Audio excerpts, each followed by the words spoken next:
Trees. For millennia, their biological processes have allowed animal life to flourish on our planet.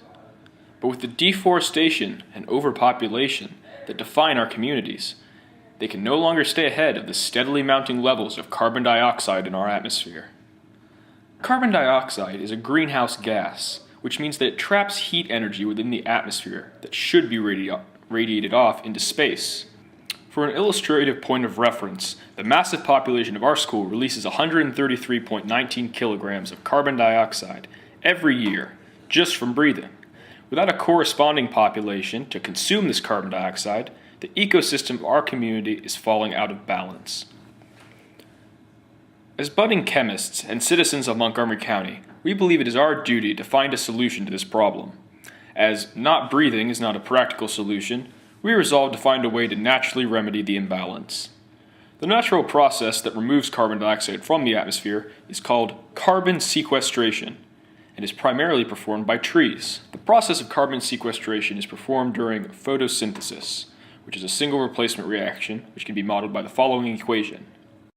6 moles of carbon dioxide plus 6 moles of water creates 1 mole of glucose and 6 moles of oxygen.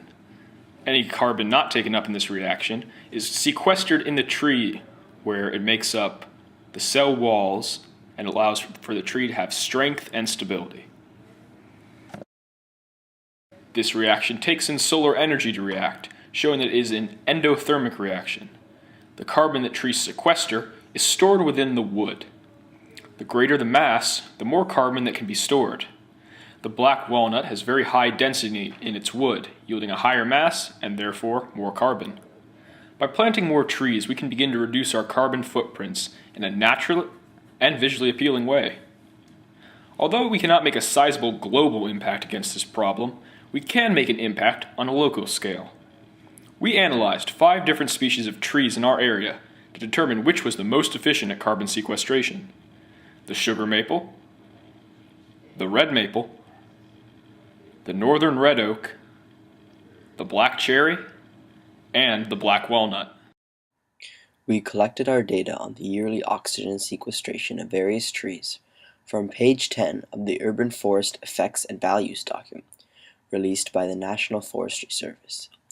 Since there is no stated uncertainty, we use these numbers as accepted values, which carry no uncertainty. We transform this data into the number of trees required to balance carbon dioxide emissions by RM students and faculty breathing. We use the accepted value of 1 kilogram of carbon released per day by humans as a multiplier of the number of students and faculty. We then multiplied this number by the number of school days in a year, another accepted value. Finally, we divided this by the amount of carbon a tree sequesters in a year to arrive at the number of trees needed to eliminate the carbon produced by breathing.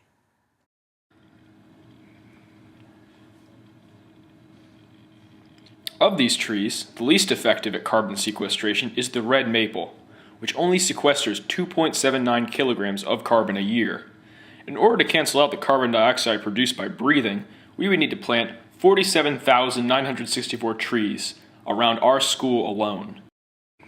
The most efficient tree was the black walnut, which sequesters 10.33 kilograms of carbon per year.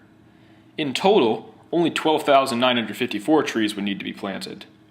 This is due to the dense structure of the black walnut's wood, which requires a great deal of carbon. We have chosen the old, currently unused baseball field behind the school as the ideal location for planting, it being clear, flat, and with plenty of sun, and we plan to plant solely black walnuts there. We do not propose to cut down existing trees, because doing so would counterproductively release the carbon stored within them.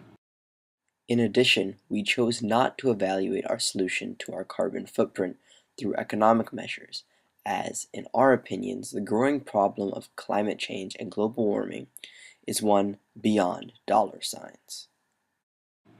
Carbon makes up 50% of the mass of dead wood, and when a tree dies, decomposition releases that carbon back into the atmosphere.